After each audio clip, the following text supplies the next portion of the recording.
President Donald Trump declares, "If Congress does not give me the money, I will take it myself." Women will be wearing that very same medal as This is not Americans a 100 passing years remark. before, who were It is asked a to defend the declaration sovereignty of our open country. President Trump was confrontation elected to do between that. two branches of government. Bypassing the Constitution is no longer a theoretical possibility. It has become an executive action in motion. The power of the purse, long held by Congress, is now facing its most serious test in decades. The Department of Homeland Security, DHS, stands at the center of the storm. A looming shutdown threatens its operations, while at the same time, emergency funding appears from unclear sources. Are we witnessing a financial dictatorship or a wartime necessity forcing extraordinary The United decisions? States. Washington is divided. Politicians are clashing, and the Constitution stands in the middle. As missiles fall in the Middle East, political norms are collapsing on Capitol Hill. The battlefield is no longer external. The conflict has moved inward. Analytical reports reveal that Trump has already ordered the transfer of billions of dollars. Funds originally allocated for civilian projects, infrastructure, homeland security programs, federal funding streams have been redirected into the war budget and into operations tied to national security. Qatar, UAE. The White House you justifies take a the look. move I mean, I under could add extreme Kuwait and I could emergency add Bahrain. conditions. But And the you could add Constitution others. is clear. He chose Congress alone such an holds the unlikely authority candidate. to appropriate Nobody funds. could believe it. And Frankly. here, the real confrontation begins. This is not just about money. This is about power. Republicans within Congress are divided. Some believe the president must be supported during wartime. Others argue that conceding now means permanently surrendering a historic authority. Democrats are sharply critical of the decision. They describe it as a financial coup and see it as the beginning of one-man rule under the cover of military emergency. At the same time, federal courts are preparing. A wave of lawsuits is being assembled. The objective is to halt the implementation of the decision. But the judiciary requires time, and executive actions move quickly. Trump attacks Congress publicly. "You are obstructing America's protection." He reframes the conflict as a national security battle. Either you support the funding or you bear responsibility for the risk. A clear strategy emerges. Shift the debate from legal to security. The Department of Homeland Security enters a state of uncertainty. Employees do not know where their next paychecks will come from an approved budget or emergency transfers. This is not just an administrative flaw, it is a structural disruption of the state itself. Other reports point to an even deeper concern. Trump is using the chaos of war to reshape the relationship with Congress, reducing oversight, expanding executive authority, creating a precedent that can be built upon in the future. Elon Musk and his circle appear in the discussion. They support the idea, arguing that bureaucracy obstructs national security and that decisions must be made faster. But this argument overlooks a critical risk. Speed may come at the expense of legitimacy, and here new fears emerge. Are these funds being used to strengthen security agencies directly tied to the White House? Are we witnessing an undeclared restructuring of power within the state? The conflict is no longer about money.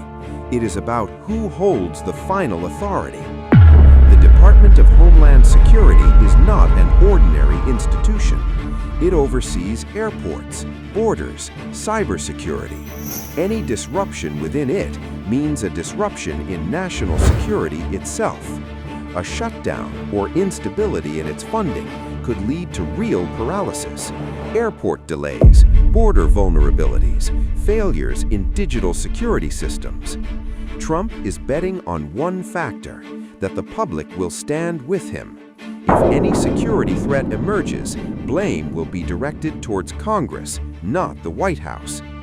This is a dangerous political gamble, because it depends on a crisis and then exploiting it. Deadlines to reopen the Strait of Hormuz. Analysts are That is warning Iran the insists power of the it purse pulls is away the from final Israel. line of defense in the American system. If Congress loses this authority, the balance collapses entirely. The executive branch becomes too powerful, and that is exactly what the Constitution was designed to prevent. Inside the Pentagon, there is clear concern.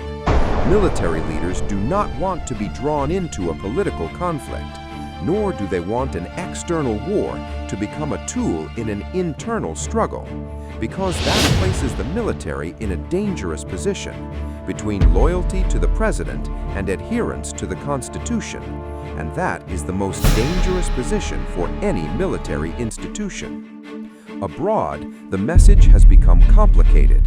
America is fighting Iran, but it is also fighting itself.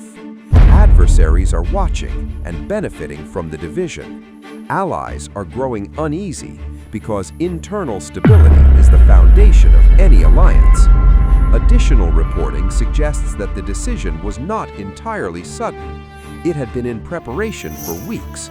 Discussions inside the White House around alternative funding plans, scenarios in case Congress refused, the use of emergency powers, the reinterpretation of certain executive authorities.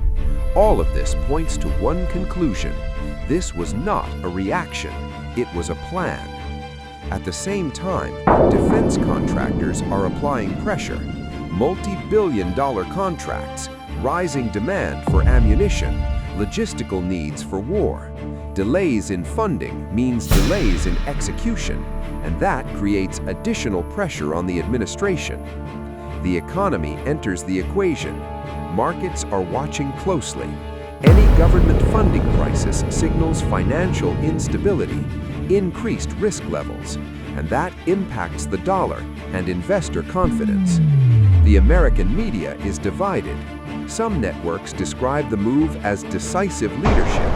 Others label it as a constitutional rebellion, reflecting a broader national divide. The public itself is split between those who demand action at any cost and those who fear the loss of institutional norms. Trump may secure the funding, but the larger question remains: at what cost? Legitimacy is not measured by decisions, but by how those decisions are made. Bypassing Congress is not a temporary step. It is a precedent that will remain and may be used by any future president, changing the rules of the system entirely. The war with Iran has become more than a military conflict. It has become a domestic political tool, a justification for extraordinary decisions. If the Supreme Court intervenes and blocks the move, a new crisis will emerge, a conflict between branches of government, potential paralysis within state institutions at a time when paralysis is least affordable. If the decision continues, the constitutional balance suffers a severe blow.